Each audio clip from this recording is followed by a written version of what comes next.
Hi, so in this video we are going to create a sky using our environmental fog, the skylight, and a dynamic sun. So that will enable us to create an animation in Sequencer, which will look like this. So let's jump into our scene and set this up. So here we are in our scene. I've got the standard things with the so here we are in our scenes. We've got with the standard geometry already in. I've put in a post-process volume, which we will use, and the portal on the opening, all standard stuff. Let's go into our modes panel. I'm just going to type fog here. I'm going to use the atmospheric fog and bring that into our scene, and we'll just leave the exponential fog for now. I tend to use that maybe on exterior scene. This actually gives us this sort of layered fog in a sort of morning light that you would see. So on the interior, we won't have so much fog. If I did use a fog, I will use the volumetric fog, which we will look at later on. So let's stick with our atmospheric fog for now.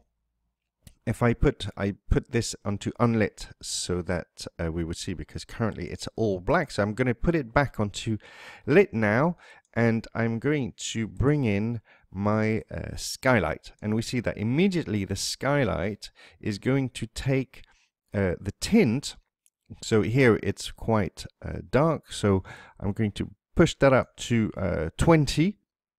It's very, very bright here, but let's have a look outside, and we can see that we have this sky that comes from the atmospheric fog icon. So I'm just going to bring this out a little bit so that we can have a look at it. The fog effectively gives me the color of my sky. So if I turn around here, I will see somewhere the sun. Here we go. So in order to rotate my sun, I will need to rotate my atmospheric fog icon. So let's go ahead and do that. So then we can see that the arrow is actually pointing at away from the sun. It's showing the direction of the sun. So if I click this transform gizmo icon here, it will allow me to rotate the sun, but it doesn't cast sunlight. It's only giving me a sun on the background. So in fact, I can actually go into my details panel and disable the sun disk if I want. And if I move my sky upwards, I will change the color to blue. Maybe I will change the brightness to a little bit to something like 20. Okay, so I've disabled the sun disk. In this instance, it doesn't really matter. I can enable it back, and it won't affect the scene. Okay, so if I go back into my scene here, I see that I've got my skylight. I'm going to bring back my atmospheric icon. Actually, let's bring it back in. So press space, say I want this to be on world. Let's bring that back in, and I'm going to bring in my directional sunlight and make that movable. So I will get rid of my preview, and the sunlight is not going to be baked in with the light mass. Okay, so let's keep this like this for now and see where we are with the lighting when we build the lighting. I'm going to make sure I'm fixed at log 0, and let's build and see where we are. Okay, so we've got quite a dark scene here. What I'm going to do is I'm going to bring this back to 50, which is the default, and which is actually the value that I used in my previous scenes.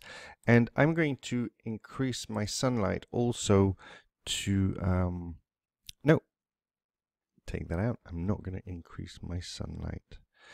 Okay, and let's keep my light at 20, and we're going to rebuild with this, and then we can change some of the can you just cut at rebuild with this? Thank you.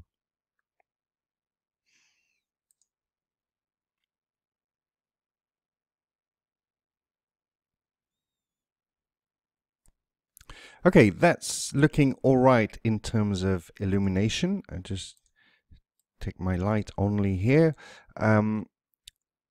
We need to apply some of our tone mapping so that this doesn't look so linear in terms of color mapping. So it's very dark and very bright. So let's add that in our tone mapper. We can change the slope slightly. So that brings it down a little bit, and even with our toe.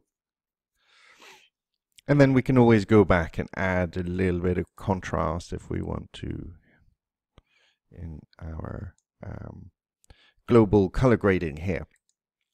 Okay, so that's looking pretty good for our skylight. What I'd like to go and play with now is the shadows of the sun. So we can see that these are quite blurry right now, and we seem to be missing our contact shadows. So there's a couple of settings we need to pay attention to here. We don't want to get involved with too much of this. The one that we need to go down to is the shadow map, cascaded shadow map settings.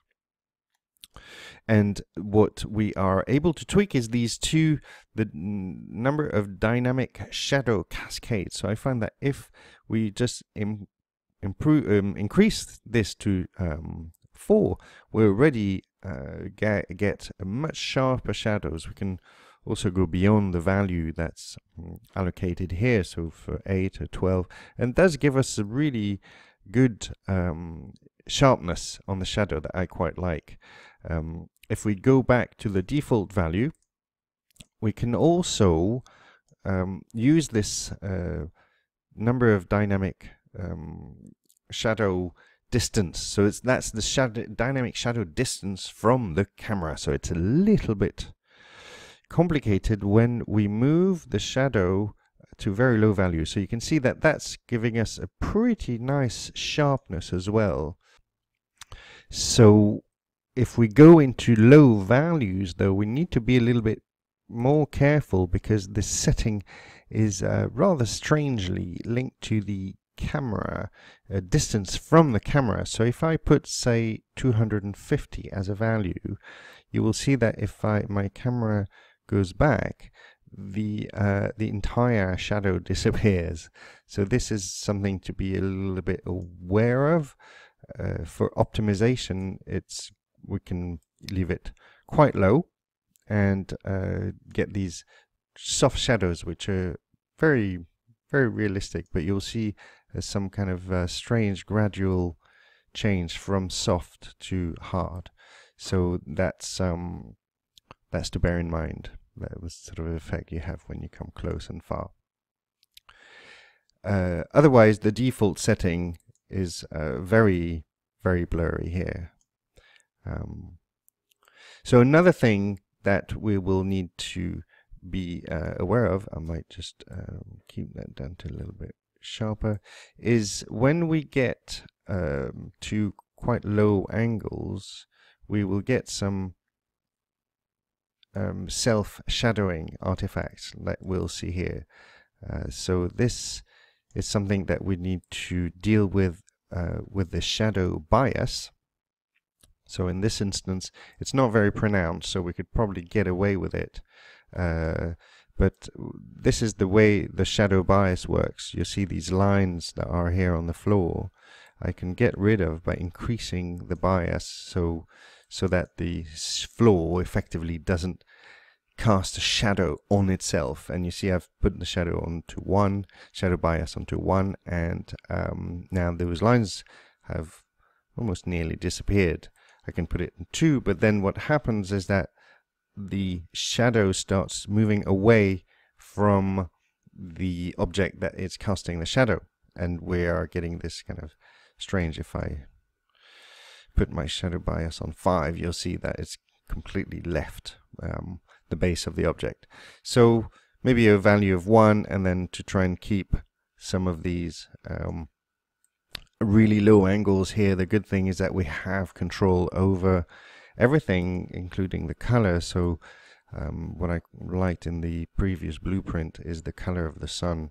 That was quite orangey and something like that. So we can do that and animate that, of course. So that's what we're going to do in the next video.